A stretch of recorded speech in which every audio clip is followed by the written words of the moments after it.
శ్రీ మహాగణాధిపతయ నమ. ఐం మహాసరస్వత్యే నమ. శ్రీ లలితాంబికాదేవి నమ.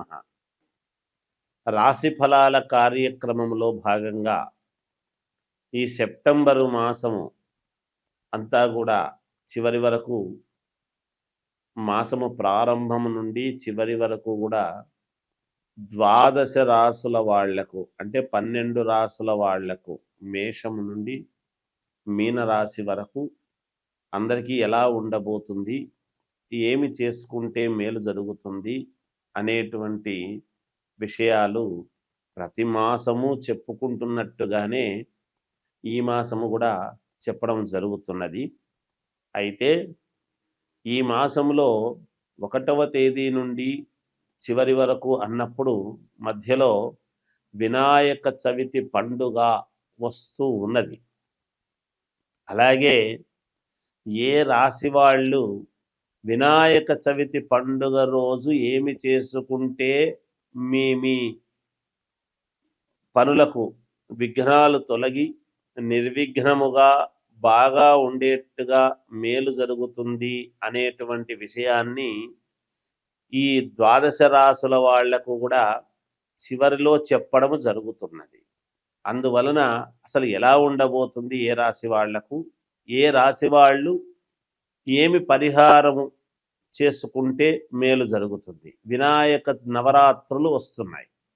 ఈ వినాయక నవరాత్రులలో ఏదో ఒక రోజు, ఏ రోజైనా పర్వాలేదు, ఏమి పాటిస్తే మీకు మేలు జరుగుతుంది. 11 రోజుల లోపల మొదటి రోజే అందరికీ కుదరకపోవచ్చును కదా. కాబట్టి 9 రోజులో, 11 రోజులో లేదా 3 రోజులో జరుగుతుంది. అయితే ఇళ్లల్లో పూజలు చేసుకుంటారు, వినాయక చవితి పూజలు. కానీ వినాయక దేవాలయములో చేసుకునేటువంటి పరిహారం ఏమిటి అనేటువంటిది నేను చెబుతాను. మనం ఏ కార్యక్రమం చేసినా ముందు వినాయకుణ్ణి పూజిస్తాం. అలా మేలు జరగడానికి మీకు తెలియజేస్తున్నాను. పూర్తిగా విని శ్రద్ధగా అవి పాటించండి, తప్పకుండా మీకు విజయము లభిస్తుంది అనేటువంటిది తెలియజేస్తున్నాను. కుంభరాశి వారికి ఈ సెప్టెంబర్ మాసమంతా కూడా ఎలా ఉంది అంటే చాలా అనుకూలముగా ఉంది అని తెలియజేస్తున్నాను. ఏ పని పట్టుకున్నా ఆ పనిలో అనుకూలతలు ఎదురవుతాయి, మేలు జరుగుతాయి. అంటే మేము చేసుకోవాలి అనుకున్న సుముఖత వ్యక్తం అవుతుంది.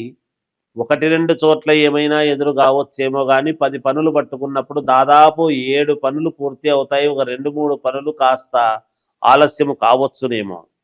దూరమైనటువంటి ఆలోచనలు, ప్రణాళికలు మీకు బాగా పనిచేస్తాయి. కుటుంబాన్ని ఎలా పైకి తీసుకొచ్చుకోవాలి, లేదా కుటుంబానికి నేను ఎలా ఉపయోగపడాలి అనేటువంటి అంశము మీద మీ ఆలోచన చాలా ముఖ్యముగా ఉంటుంది గాక. స్థిరత్వము అనేటువంటిది ఏర్పరచుకుంటారు మీరు. అన్ని రకాల స్థిరాస్తి యోగ్యత అనేటువంటిది కలుగుతుంది. అంటే స్థిరాస్తి మీకు కలిసొచ్చేటువంటి విధముగా ఉంటుంది.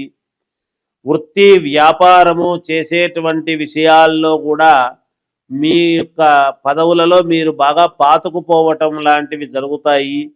మిగతా వాళ్ళు, మీ సాటి వాళ్ళు అటు ఇటు ఊగిసలాడుతూ ఉండినా మీరు మాత్రం పటిష్టముగా ఒకే చోట ఉండగలిగినటువంటి స్థాయి సంపాదించుకోగలుగుతారు. కుటుంబ సౌఖ్యము, కుటుంబముతో సంతోషముగా సౌఖ్యముగా ఉంటారు.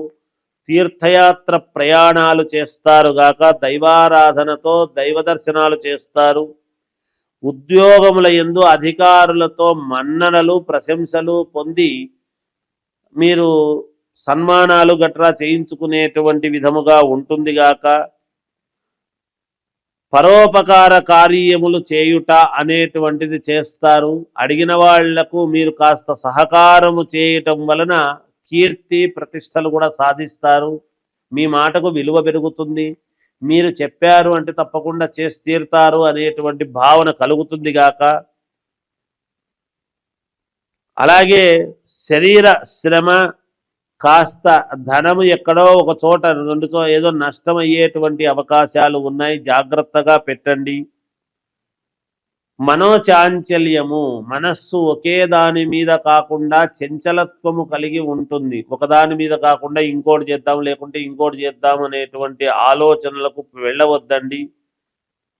మీకు ఎక్కడైనా ఏదైనా మనము అనవసరముగా దేహానికి ఏమైనా ఇబ్బంది అవుతుందేమో అనేటువంటి మనోరోగం అనేటువంటిది ఉంటుంది. అంటే ఆత్మన్యూన్యతా భావం లోపల అనుకోవడం, నాకేమవుతుందో ఏమో, నాకు ఎట్లుంటుందో ఏమో అనేటువంటి ఆలోచన ఉంటుంది. కొంచెము చిన్నపాటి కార్య విఘ్నాలు కూడా జరుగుతాయి. అంటే ఏదైనా కార్యం మొదలు పెట్టాలి అనుకున్నప్పుడు అబ్బా విఘ్నాలు జరుగుతున్నాయి, ఎలాగబ్బా నేను అంతా చేసుకోవాలనుకున్నాను కుదరలేదే అనేటువంటి భావన కలుగుతుంది. అయినా దాన్ని మీరు జయించి ముందుకు వెళ్ళడమే జరుగుతుంది గాక ఇంకా మెరుగైనటువంటి ఫలితాలు మీరు సాధించాలి అంటే ఈ వినాయక నవరాత్రుల సందర్భముగా మీరు చేయవలసినటువంటిది ఏమిటి అంటే 1.5 కిలో బియ్యము, 5 ఎండు కొబ్బరి గిన్నెలు, 2 టెంకాయలు, 1 లీటర్ పాలు తీసుకొని వినాయక గుడికి వెళ్ళి అక్కడ అర్చకుడికి ఇవ్వండి. ఎంతో కొంత దక్షిణ కూడా పెట్టి ఇవ్వండి. తప్పకుండా మీకు మేలు జరుగుతుంది. జయోస్తు. భాద్రపద మాసము యొక్క విశిష్టత వైశిష్ట్యం ఏమిటి అని మనం ఒక్కసారి చూసుకున్నట్లయితే శ్రావణ మాసం అయిపోతూనే భాద్రపద మాసము వస్తుంది. భాద్రపద శుద్ధ చవితి వినాయక చవితి.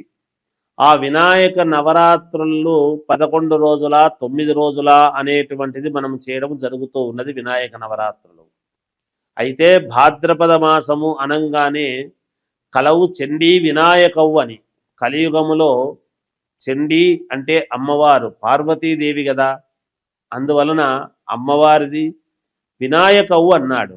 అంటే వినాయకుడు. మనం ఏ కార్యక్రమము చేసినా, ఏ పూజ చేసినా, ఏది తలపెట్టినా ముందు గణపతి పూజ చెయ్యందే, ముందు గణపతి స్మరణ చెయ్యనిదే మనం ఏది చేయటానికి లేదు. ఎందుకంటే దేవతలు కూడా గణపతికి ప్రథమ గణాధిపత్యం అనేటువంటిది ఇచ్చారు. కాబట్టి మనము కార్యము ఏది తలపెట్టినా అది నిర్విఘ్నముగా సాగాలి అంటే అందుకని వినాయకుడి యొక్క మననం మనం చెయ్యాలి.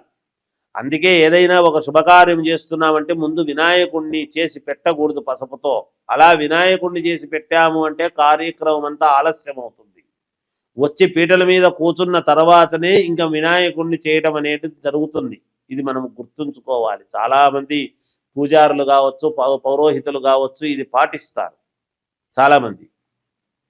అలా విఘ్నాలు కలిగించేటువంటి వాడు వినాయకుడే, ఎవరో కాదు. అందుకనే మనము వినాయకుడిని మనము ఎటువంటి విఘ్నాలు లేకుండా నిర్విఘ్నముగా సాగాలి స్వామి అనేటువంటి ఇదితో మనం వినాయకుని పూజలు చేస్తాం. అటువంటి వినాయక నవరాత్రులు అనేటువంటివి మనము జరుపుకుంటూ ఉంటాము ఈ యొక్క ఇదిలో. తర్వాత ఈ నిమజ్జనము అది అయిన తర్వాత వెంటనే మహాలయ పక్షాలు ప్రారంభమవుతాయి 18వ తేదీ నుండి.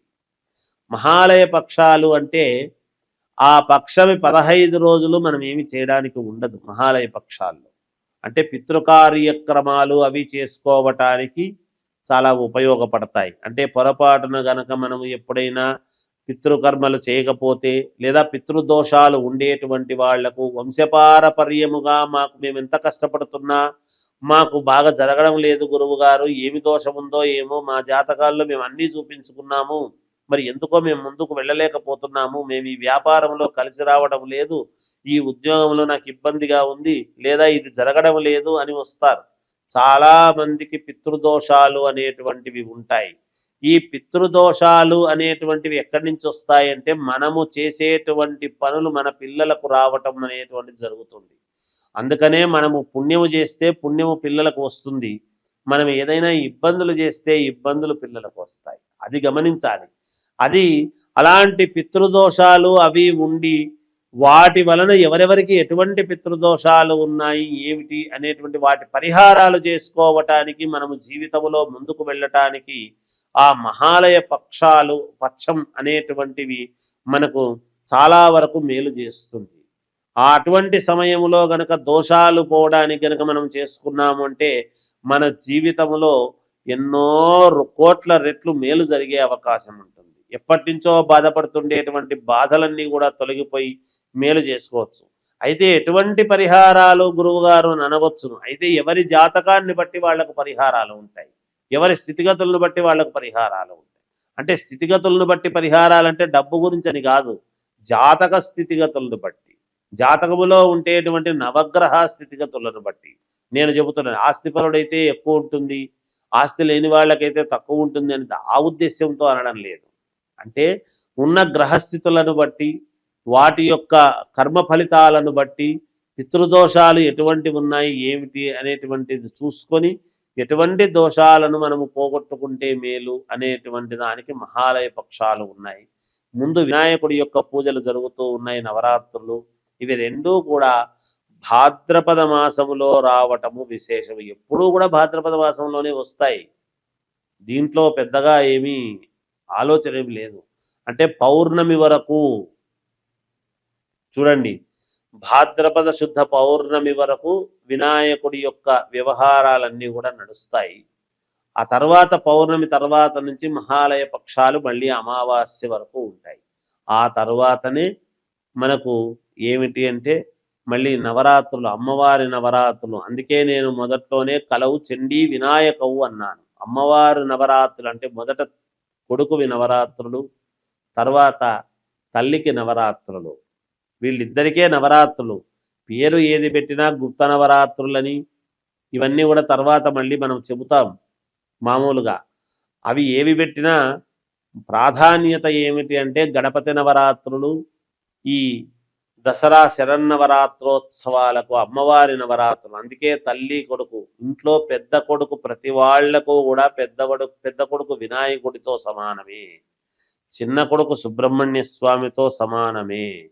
అదేమిటి గురువు గారు, ఒకవేళ ముగ్గురు నలుగురు కొడుకులుంటే అని అనుకోవచ్చు. నేను మాట వరుసకే చెప్పాను పెద్ద కొడుకు వినాయకుడు లాంటి వాడు అని. ఎందుకంటే బరువు బాధ్యతలు వినాయకుడికి తెలిసినంతగా ఎవరికి తెలియదు. అందుకని ఆయనకు మనము ఆరాధించడంలోనే మన బరువు బాధ్యతలన్నీ కూడా తొలగాలి, మేలు జరగాలి అని కదా మనం పూజిస్తాం. అందువల్ల చెప్పాను. ఈ భాద్రపద మాసాన్ని అందరూ కూడా సద్వినియోగం చేసుకొని మీకు తగిన తోచిన విధముగా గణపతి నవరాత్రులలో పాల్గొని మీరు ఇది చేసుకోండి. తర్వాత మహాలయ పక్షాలలో మీకు కావాల్సినటువంటి అయ్యగారుల దగ్గరికి వెళ్ళి మీ జాతకాలను చూపించుకొని ఏమైనా పితృదోషాలు ఉంటే ఈ మహాలయ పక్షంలో ఈ 15 రోజులలో అవి పోగొట్టుకునే విధముగా చేసుకోండి. తద్వారా మీ ఎదుగుదలకు మీరే మూర్ధన్యులు కండి, మేలు జరుగుతుంది. జయోస్తు.